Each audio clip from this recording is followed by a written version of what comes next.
การค้าประเวณีในสปป.ลาวถือว่ายังเป็นสิ่งที่ผิดกฎหมายและบ่สามารถที่จะเฮ็ดได้แต่ก็มีกลุ่มวัยรุ่นจำนวนบ่น้อยที่ลักลอบค้าประเวณีตามสถานบันเทิงต่างๆและข่าวล่าสุดที่ว่าเกิดขึ้นก็คือที่แขวงอุดมไสเจ้าหน้าที่ได้มีการอบรมและก็มีการปรับใหม่เจ้าของห้างนำ Time to share D+ ผลิตภัณฑ์ปกป้องตับจากเครื่องดื่มแอลกอฮอล์สวัสดีท่านผู้ชมกลับมาพบกับรายการ Time to Share เนาะสำหรับหัวข้อที่เราอยากจะนำเสนอในมื้อนี้ก็คือเกี่ยวข้องกับเหตุการณ์ที่เกิดขึ้นในโลกโซเชียลของเราในปัจจุบันก็คือเรื่องของการอบรมสาวบริการ39คนในแขวงอุดมไสซึ่งว่าเป็นการลักลอบขายบริการและก็บางห้างมีการตักเตือนไปแล้วแต่บ่หยุดเซาจึงได้มีการอบรมและก็มีการปรับใหม่เนาะซึ่งว่าในปัจจุบันหลายคนน่าจะรู้นำกันแหละว่าเศรษฐกิจของเราบ่ค่อยดีปานใดและก็ปัญหาค่าของชีพก็ถือว่าเป็นปัญหาอันดับต้นๆที่คนเราต้องเผชิญในปัจจุบันเนาะหลายคนก็เฮ็ดทุกวิธีทางเนาะเพราะว่าชีวิตมันเดือดร้อนเฮ็ดทุกวิธีทางให้มันมีรายได้จุนเจือเข้ามาในครอบครัวบ่ว่าจะเรื่องของการค้าประเวณีหรือว่าขายบริการก็ตามซึ่งว่าหลายคนเนาะเลือกที่จะเฮ็ดเพราะว่ามันได้เงินง่ายได้เงินไวและก็ที่สำคัญก็คือมันได้เงินหลายพร้อมเนาะซึ่งว่าอาชีพนี้เฮาก็จะเห็นทั่วไปถึงแม้ว่ากฎหมายจะบ่อนุญาตให้เฮ็ดแต่มันก็ยังมีอยู่ตามสังคมทั่วไปแม้แต่นครหลวงเวียงจันทน์ที่ว่าเฮาอยู่ในปัจจุบันก็ถือว่ามีหลายห้างเช่นเดียวกันเนาะแต่ปัญหาที่ตามมาจากการค้าประเวณีหรือว่าการขายบริการนี่มันก็หลายเช่นเดียวกันเดี๋ยวเฮาจะมาเบิ่งเนื้อในตอนท้ายๆของรายการของเฮาคืออย่างข่าวที่ล่าสุดที่ว่าเกิดขึ้นคือเฮาเกินไปแล้วก็คือที่แขวงอุดมไสเนาะเจ้าหน้าที่ก็มีการศึกษาอบรมห้างค้าที่ว่ามีการแอบแฝงการขายประเวณีหรือว่าการค้าบริการจำนวน39คนเนาะสำหรับผู้สาวน้อยที่ว่าคอยให้บริการปกส.แขวงอุดมไสได้รายงานในวันที่4วันที่5มิถุนายนปี2025ที่ผ่านมาทางคณะรับผิดชอบสีนำจุดเฉพาะกิจแขวงปกส.แขวงอุดมไสเคลื่อนไหวกฎกาคืนบรรดาห้างที่ว่ามีสาวบริการและก็เคยศึกษาอบรมแล้วว่ามีการหยุดเสาแท้หรือบ่เนาะแต่ว่าผ่านมาก็มีการติดตามกฎกาคืนอยู่ว่าส่วนลายแม่นยังบ่หยุดเสาในนั้นก็มีจำนวน2จุดคือบ้านกิวจลุเนาะเมืองไสมี3ห้างสำหรับห้างของสาวบริการและก็สาวบริการในนั้นมี14คนเนาะแล้วก็บ้านหมากจุกเมืองนาหมอมี5ห้างเนาะมีสาวบริการทั้งหมด25คนซึ่งมีลักษณะเปลี่ยนรูปแบบใหม่ๆในการบริการเรื่อยๆผ่านการสืบสวนสอบสวนนพเกี่ยวได้ให้การรับสารภาพว่าได้เช่าสถานที่เพื่อเปิดห้างอาหารห้างกินดื่มและก็รับเอาสาวบริการบางคนก็สมัครใจมาอยู่เองและก็สาวบริการส่วนใหญ่แม่นมาจากต่างเมืองต่างแขวงและก็สาวบริการเข้ามาห้างแม่นจะบ่มีเงินเดือนเนาะก็คือมาเฮ็ดเวียกฟรีซึ่งหญิงสาวดังกล่าวจะอาศัยสถานที่ของห้างเป็นบ่อนพัวพันและก็ค้าขายประเวณีเวลามีแขกมาใช้บริการแม่นอาศัยสถานที่พักเช้าเป็นบ่อนชั่วคราวเนาะบางครั้งก็ไปใช้บริการทางนอกส่วนเจ้าของห้างแม่นเก็บค่าบริการชั่วคราวแม่น 100,000 กีบต่อ1ครั้งถ้าเป็นค้างคืนแม่น300,000 กีบต่อ1ครั้งเกี่ยวกับเจ้าของห้างเนาะกินดื่มดังกล่าวทั้งเจ้าหน้าที่แม่นได้ศึกษาอบรมและก็มีการปรับใหม่ตามระเบียบกฎหมายส่วนสาวบริการแม่นได้ศึกษาอบรมและก็มอบให้เจ้าของห้างส่งกลับบ้านให้ผู้ปกครองสืบต่อไปในการศึกษาอบรมต่อไปเนาะอันนี้ก็คือข่าวที่ว่าเกิดขึ้นทางแขวงอุดมไสที่มีการลักลอบขายบริการซึ่งว่ามีการศึกษาอบรมมาแล้วแต่ว่าบ่หยุดเสายังเฮ็ดรูปแบบไปเรื่อยๆเนาะจึงเฮ็ดให้เจ้าหน้าที่ลงไปแล้วบัดนี้ก็ค่อนข้างที่จะเข้มงวดก็คือการศึกษาอบรมแล้วก็มีการปรับใหม่พร้อมแล้วก็ส่งหญิงสาวกลับบ้านหาพ่อหาแม่เขาเจ้าเนาะซึ่งว่าเป็นเรื่องที่ดีท่านว่าเจ้าหน้าที่เข้มงวดแบบนี้เนาะเพราะว่ามันก็มีปัญหาหลากหลายที่ว่าเกิดขึ้นกันจากการลักลอบขายบริการบ่ว่าจะอยู่ในตัวเมืองใหญ่หรือว่าตามชนบทก็ตามเนาะแล้วแต่เป็นอันตรายสำหรับผู้ที่ว่าเข้าไปใช้งานเนาะตามกฎหมายของเราแล้วการค้าประเวณีนี่ยังเป็นสิ่งที่ผิดกฎหมายบ่ได้อนุญาตให้เฮ็ดแบบเปิดแป้นอันนี้คือกฎหมายเนาะก็คือเฮาบ่ได้อนุญาตให้เฮ็ดเนาะบ่ว่าประเทศใดส่วนใหญ่ก็บ่ค่อยอนุญาตให้เฮ็ดดอกเรื่องของการค้าประเวณีบ่ว่าจะเฮ็ดแบบโจงแจ้งหรือว่าลักเฮ็ดก็ตามเนาะส่วนใหญ่ก็ยังเป็นสิ่งที่ผิดกฎหมายแม้แต่ประเทศที่ขึ้นชื่อเรื่องของการค้าบริการแต่ว่าทางกฎหมายของเขาเจ้าน่ะมันก็ผิดคือกันแต่ว่าเขาเจ้าก็ลักลอบเฮ็ดแล้วก็มีการย้อนยานให้มีการเฮ็ดเนาะเพราะว่ามันห้ามบ่ได้แต่คันห้ามแท้ๆมันก็สิตึงเกินไปเนาะส่วนใหญ่ที่พบแม่นเปิดเป็นธุรกิจบังหน้าธุรกิจอื่นที่ว่ามาใส่บังหน้าในการค้าประเวณีหรือว่าการแฝงด้วยการค้าบริการทางเพศเนาะก็ตัวอย่างคือห้างกินดื่มทั่วไปนี่มักจะพบหลายส่วนใหญ่ก็จะเป็นห้างกินดื่มทั่วไปแล้วก็สถานบันเทิงที่บริการด้วยแอลกอฮอล์หรือว่าเครื่องดื่มที่มึนเมาเนาะส่วนใหญ่ก็จะแฝงด้วยการบริการนับแต่ห้างอาหารทั่วไปพุ่นล่ะเนาะจนพุ่นแหละฮอตเทคฮอตบาร์ใหญ่ๆก็จะฮู้นำกันละคนเราก็ฮู้นำกันเนาะตัวอย่างต่อมาที่ว่าพบหลายในเรื่องของการแอบแฝงโดยการค้าบริการก็คือห้างนวดห้างสปาที่แฝงโดยการค้ากามหรือว่าประเวณีแต่มันก็บ่ได้หมายความว่า ทุกห้านเขาจะเฮ็ดเนาะแต่ว่ามันก็มีห้านจำนวนหลายโดยเฉพาะห้านนวดมันเป็นที่ลับที่ปิดตาถ้าเป็นห้านนวดที่จงแจ้งหรือว่านวดเรียนกันหลายคนส่วนใหญ่ก็จะเป็นห้านนวดแท้ๆแต่ห้านนวดที่มันมีห้องเดียวแบบนี้เนาะหรือบอกอะมีแบบวัยรุ่นผู้หญิงผู้ชายคอยบริการแบบนี้ส่วนใหญ่มันก็จะแฝงโดยการขายบริการ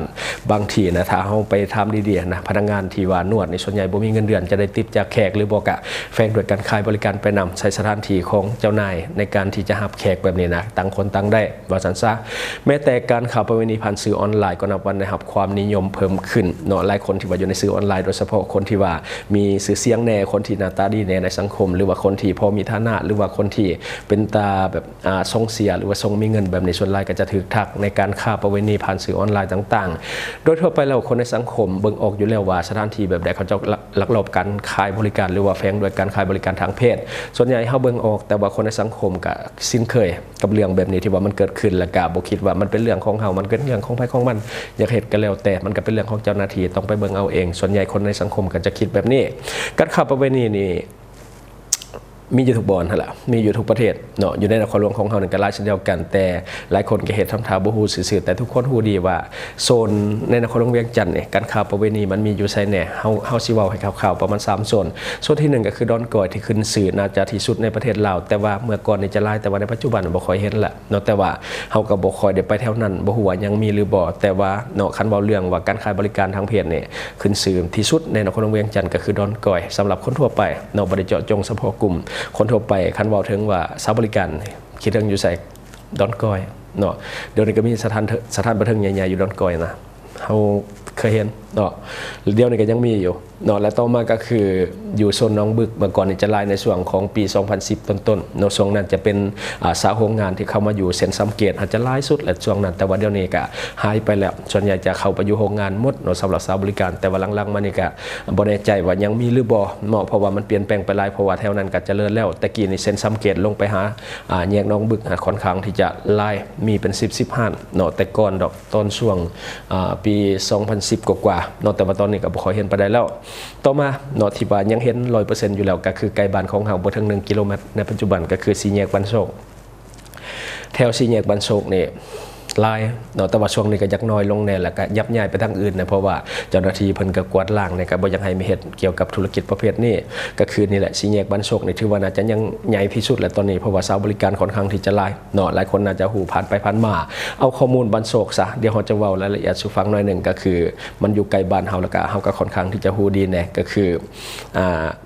มันอยู่ไกลๆบ่ถึง1 กิโลเมตรออกนอกจากสตูดิโอเฮาไปในปัจจุบันก็คือบ่เคยไปใช้บริการเนาะแต่ว่าจะมาเล่าสู่ฟังซื่อๆคือมันตั้งอยู่เส้นทาง450 ปีเส้นทาง450 ปีก็คือมาจากความมิตรภาพไทยลาวแห่งที่1นครหลวงเวียงจันทน์กับน้องคายเนาะที่ว่าจะตัดขึ้นไปเส้น13เนื้อเนาะก็คือเส้นนี้แหละเนาะที่ว่ามันลัดที่จะขึ้นไปเส้น13เนื้อก็คือ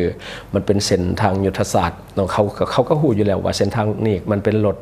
มีรถบรรทุกผ่านหลายเนาะมันจะอยู่เรียบเส้นทาง450 ปีมันจะเป็นหันกินดื่มที่ทึบๆคำมันจะมีไฟแสงสีหลายๆและต่อมาก็คือเส้นทางที่ตัดจาก450 ปีเข้ามาทางคุกซ้ำเข้เนาะก็คือตัดจากทาง450 ปีเข้ามาทางคุกซ้ำเข้อยู่แถวนี้ก็จะเป็น10หานเช่นเดียวกันตอนแรงมาเนี่ยจะเห็นหนังเต็มเลยเนาะหนังเต็มอยู่แถวแคมป์ทางเนาะแล้วก็มีหันกินดื่มที่มีสาวบริการแฝงด้วยกันค่าประเวณีน่าจะเกิน10หานเนาะก็คือนี่แหละว่าง่ายคือหันกะลีและนั่งเรียนกันสับลาบอยู่ผู้ใด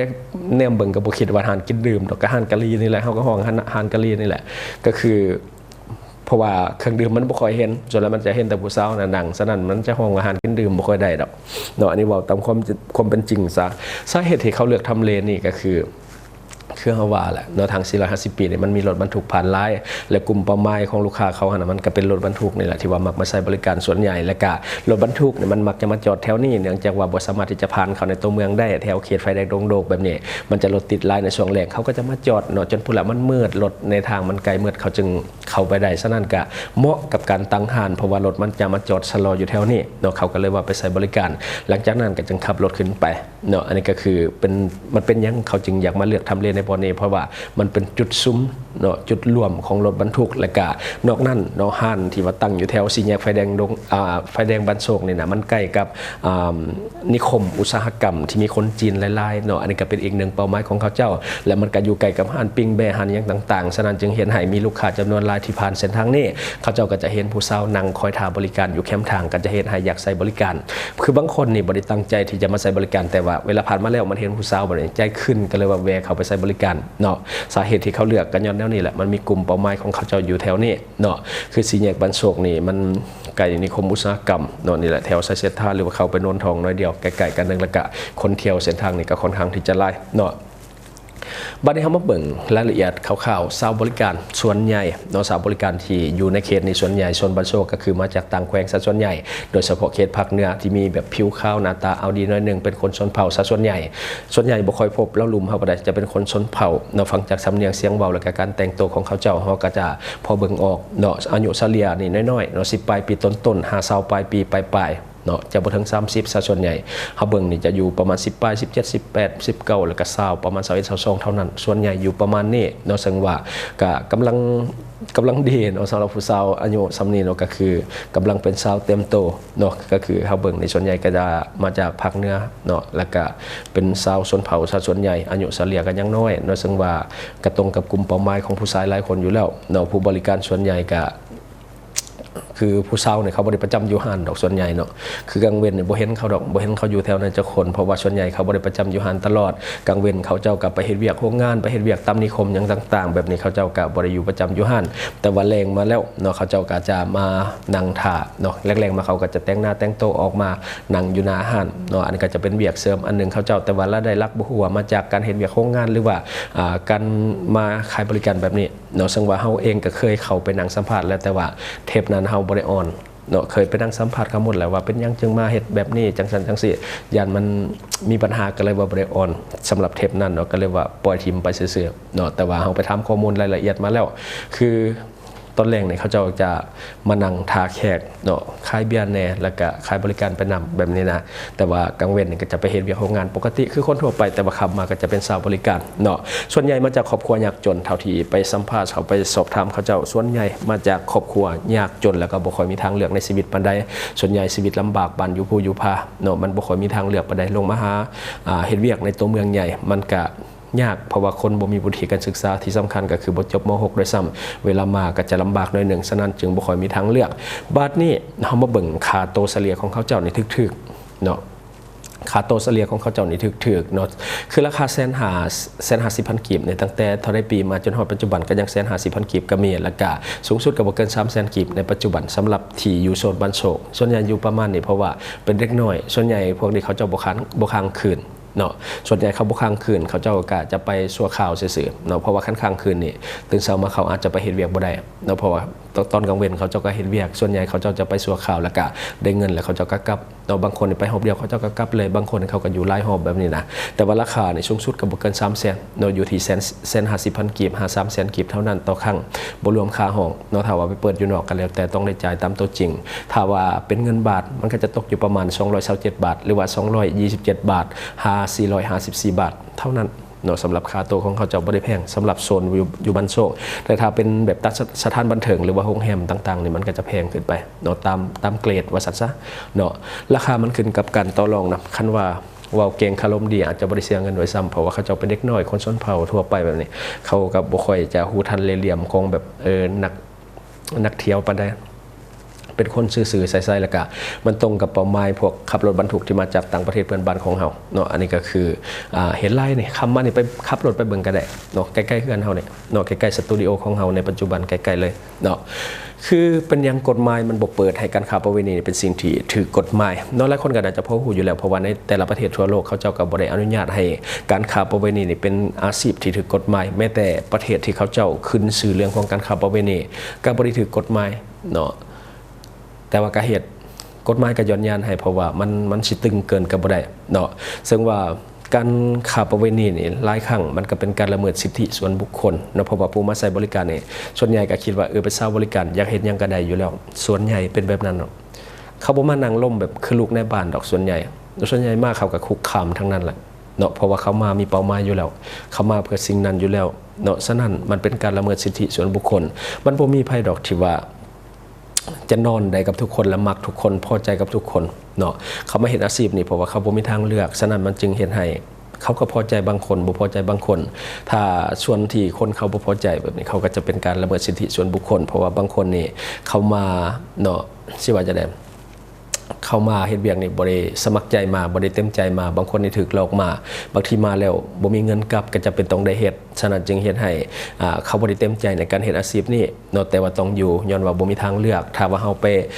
ลวนลามเขาหลายเกินไปมันก็เป็นการละเมิดสิทธิส่วนบุคคลเนาะการค้าประเวณีเป็นแหล่งกระจายเชื้อโรคที่ติดต่อทางเพศสัมพันธ์หรือว่าพตพเนาะที่ว่าช่วงนี้ก็ค่อนข้างที่จะรณรงค์กันหลายเพราะว่าการระบาดของเชื้อพยาธิที่เป็นอันตรายต่อสุขภาพของคนและก็เสียชีวิตได้ง่ายน่ะมันแพร่หลายในปัจจุบันหลายคนอาจจะได้เห็นข่าวๆเรื่องของการแพร่ระบาดของ HIV และก็ AIDS เนาะที่ว่าแพร่หลายเนาะเดี๋ยวเราจะว่าต่อไปนี่แหละก็คือการค้าประเวณีเนี่ยมันเป็นศูนย์รวมหรือว่าเป็นแหล่งของการกระจายเชื้อโรคเนาะมันผู้นั้นก็มาผู้นี้ก็มาจากผู้ใดมีโรคผู้ใดบ่มีโรคผู้ใดป้องกันผู้ใดบ่ป้องกันบ่ฮู้ดอกมันบ่ได้ป้องกันทุกครั้งเพราะว่าพวกสาวบริการเนี่ยเขาเจ้าก็ดื่มเหล้าดื่มเบียร์คือบางคนนี่ดื่มจนแบบจนเมาบ่ฮู้สติเนาะไปบริการก็จักใส่ธงบ่ใส่ธงจักป้องกันบ่ป้องกันแบบนี้เฮาก็บ่ฮู้คือกันแล้วผู้นั้นก็มาผู้นี้ก็มาคือบางคืนมันหลายหอบแบบนี้ก็เฮ็ดให้มีความเสี่ยงเนาะคือที่มันระบาดนักในตอนนี้ก็คือนี่แหละ HIV และก็ AIDS เนาะที่ว่าหลายคนก็ย่านนำกันแหละแต่ว่าบางคนก็อยากเสี่ยงเนาะบางทีนี่ใส่ธงบ่ครับอยากเอาออกว่าสินะแล้วก็รับเสื้อไปเต็มๆเนาะและข้อมูลล่าสุดที่ออกมาในช่วงท้ายเดือน3เนาะก็คือ3เดือนต้นปี2025เนาะมีผู้เข้าไปกวดเสื้อ HIV อยู่โรงหมอทั้งหมด 28,341 คนอันนี้ฟังให้ดีภายใน3เดือนต้นปี2025เท่านั้นเนาะมีผู้สมัครใจเข้าไปกวดเนาะกวดเสื้อ HIV ด้วยตนเองบ่มีการแบบไปไล่กวดสินะคือหัวตัวเองเสี่ยงและเขาไปกวดเพียงแต่3เดือนเท่านั้น 28,341 คนที่สมัครใจเข้าไปกวดเสื้อ HIV ด้วยตนเองและรายกว่า360คนเนาะรายกว่า360คนติดเชื้อ HIV จาก28,341 คนติดเชื้อ360คนอันนี้ติดไปเรียบร้อยแล้วนะติดแล้วบ่มีทางแก้ละและแนะนำเป็นเพศหญิงก็คือ141คน141คนอันนี้คือผู้ติดเชื้อใน3เดือนต้นปี2025ทั้งหมดในประเทศลาวสูงเด้คันว่าสำนี้สูงแล้วก็เราคิดเบิ่ง360คนนี่จักสิกินยาจักสิใช้ชีวิตแบบใดก็บ่ฮู้เนาะและจักอยู่ไสก็บ่ฮู้จักว่าอยู่ห่านก็บ่ฮู้หรือว่าอยู่ไสก็บ่ฮู้ซ้ำเนาะฉะนั้นอันนี้เป็นสิ่งที่อันตรายหลายในปัจจุบันนี่ยังบ่ทันรวมโรคอื่นๆนะบ่ว่าจะเป็นน้องในฮอนไกซิฟิลิสและก็อื่นๆที่เป็นพตพเนาะที่ว่าติดต่อทางเพศสัมพันธ์อีกหลายอย่างเนาะปัจจุบันสมมุติในคลินิกหรือว่าห้องหมอได้เงินหลายย้อนปัวพยาธิเหล่านี้ล่ะเนาะพวกน้องในนี่ถือว่าติดกันง่ายที่สุดโดยเฉพาะผู้แสบผู้สาวโรงงานบางคนว่าไปลินสาวโรงงานเทื่อเดียวติดมันบ่แม่นสาวโรงงานธรรมดากลางเว้นนี่เขาเฮ็ดเวียกโรงงานแต่ว่ากลางคืนไปเฮ็ดเวียกขายบริการแต่บ่หมายความว่าทุกคนจะเป็นแนวนั้นเนาะแต่ว่ามันก็มีคนส่วนหนึ่งที่ว่าเขาจะไปเฮ็ดแบบนั้นกลางเว้นเฮ็ดเวียกโรงงานกลางคืนก็ไปเฮ็ดเวียกบริการบ่แปลกแต่ว่าไปลินสาวโรงงานและติดน้องในมาตลอดก็ย้อนหยังก็ย้อนแนวนี้ล่ะเนาะเฮาบ่ได้ฮู้ว่าเขาไปใส่ในแต่ละมื้อแต่ละเว้นเนาะฉะนั้นอย่าไปคิดว่าการค้าประเวณีนี่เป็นสิ่งที่เป็นสิทธิส่วนบุคคลผู้ใดอยากเฮ็ดก็แล้วแต่บ่แม่นมันผัวพันทางสังคมก็คือคนที่ติดเชื้อส่วนใหญ่เนาะเขาบ่ยอมรับดอกว่าตัวเองติดเชื้อคือติดเชื้อ HIV ต่อให้ไปกวดมาแล้วฮู้แล้วว่าตัวเองติด HIV แต่ก็บ่มีไผดอกว่าสิอยากบอกว่าข้อยนี่ติด HIV หรือว่าติดเอดส์มาแล้วเด้อและบางคนก็บ่ได้ยอมรับการปิ่นปัวด้วยก็คือซุมื้อนี้ถ้าติด HIV หรือว่าติดเอดส์มันมียากินแล้วเนาะมันอาจจะบ่ได้หายขาดแต่มันคุมได้ช่วยเรื่องของภูมิคุ้มกันในร่างกายให้มันดีขึ้นเนาะเพราะว่าโรคเอดส์ในส่วนใหญ่คนบ่ได้ตายย้อนเอดส์ดอกตายย้อนพยาธิอื่นที่มันแทรกซ้อนเนาะฉะนั้นเนาะต้องได้คิดให้ดีเนาะเพราะว่าคนที่ติดเชื้อส่วนใหญ่บ่มีใครบอกเราว่าเขาติดเชื้อบางทีนี่โอ๊ยบ่อยากใส่ถุงยางบ่อยากใส่ถุงยางเขาก็โอเคบ่ใส่ก็บ่ใส่มันเป็นสิทธิ์ของเจ้าอันนี้ก็คือสิทธิส่วนบุคคลแล้วแต่เจ้าคอยก็ปล่อยเลยคอยฮู้แล้วคอยติดโรคแต่คอยบ่บอกคอยบอกให้เจ้าใส่แล้วถือว่าคอยเฮ็ดหน้าที่คอยแล้วแต่เจ้าบ่ฟังเองเจ้าก็ติดอันนี้เกิดขึ้นหลายในโลกของการค้าบริการส่วนใหญ่มักจะปกปิดข้อมูลโลกของตนเองแล้วก็ยังใช้ชีวิตปกติบ่ยอมรับว่าตัวเองติดแล้วเนาะบางทีไปห้องหมอนี่หมอบอกว่าเจ้าติด HIV บ่เชื่อบ่ฟังเนาะใช้ชีวิตปกติพยายามแพ้เชื้อด้วยซ้ หลายโดยเฉพาะในกลุ่มวัยรุ่นที่วุฒิภาวะยังบ่สูงเนาะบ่มีความรับผิดชอบต่อตนเองบ่มีความรับผิดชอบต่อสังคมหลายในปัจจุบันเป็นต้นแม่นการแพร่เชื้อในสังคมโดยเฉพาะวงการน้ำท่อมวงการยาเสพติดต่างๆในแพร่เชื้อได้ง่ายย้อนอย่างคนมันขาดสติเนาะคนมันขาดสติฉะนั้นจึงเฮ็ดให้การแพร่เชื้อในกลุ่มนี้มันแพร่ระบาดได้ไวเนาะซุมื้อนี้การค้าประเวณีบ่ต้องคิดแต่ว่าอยู่ห้านดอกอยู่ไสก็มี108,000ประการในเรื่องของการค้าประเวณีบ่ว่าจะเป็นเดินเตะบานสังเวียนไก่สนามกอล์ฟเนาะบอลแล่นออกกำลังกายต่างๆมีหมดการค้าบริการไปเบิ่งอยู่บึงทันหลวงหาดูเนาะแถวภูมิใหม่นะมีแต่ทงยางอนามัยเจลล้อลื่นเต็มหมดขนาดว่าเป็นที่สาธารณะที่มีคนหลายได้คนไปเล่นออกกำลังกายหึมๆตอนแรงไปเบิ่งแม่นบึงทันหลวงกันแต่ไปเบิ่งรถแถวภูมิใหม่เนี่ยนะมีแต่เศษทงยางอนามัยทั้งนั้นเต็มอยู่เนาะลังๆมันนี่เจ้าหน้าที่ไปกวดไล่ได้ไปกวาดอยู่หันไล่เขาก็บ่ค่อยไปได้ลังๆในไฟมันแจ้งเด้แต่ว่าบ่ได้มีภูมิใหม่บ่ได้มืดๆอันนั้นก็มีรถแหละเนาะกลางคืนนี่ไปจอบบางรถมีตลอดเฮาขับรถผ่านอยู่หันเฮาก็เห็นตลอดขับมานี่จะมีผู้แสผู้สาวผู้บ่าวผู้แผ่วเขาจะไปยืนลมกันอยู่ในบึงทันหลวงกันนะแต่ว่าลังๆนี่เจ้าหน้าที่เขาเจ้าก็ไปกวดเนาะคนก็บ่ค่อยไปไล่คือตะกี้แล้วคือเรื่องสถานบันเทิงเนาะบ่ต้องบอกถึงว่ากลุ่มใดที่ว่าขายบริการเขาก็ฮู้นำกันอยู่แล้วมันเป็นบอลไปซื้อแล้วก็บอลไปขายเนาะเขาก็ไปหาคู่หาของมันก็บ่ได้หมายความว่าทั้งหมดดอกแต่ว่ามันก็มีส่วนใหญ่อยู่ในนั้นเนาะมันมีบางกลุ่มนี่ตั้งใจจะไปขายบริการหรือว่าไปหาเงินโดยเฉ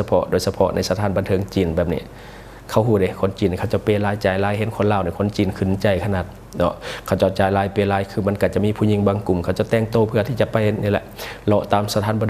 นเทิงจีนโดยเฉพาะก็คือไปเสียงดวงมักจะเห็นตามสื่อโซเชียลโดยเฉพาะใน TikTok เขาจะโพสต์กันทั่วไปมันเป็นข้อมูลทั่วไปอันนี้บ่แม่นข้อมูลว่าใส่ให้ผู้ใดก็คือมันมีทั่วไปเขาไปเบิ่งรถใน TikTok นะเราตามสถานบันเทิงจีนบักหลายๆมันบ่แม่นแต่เรื่องขอ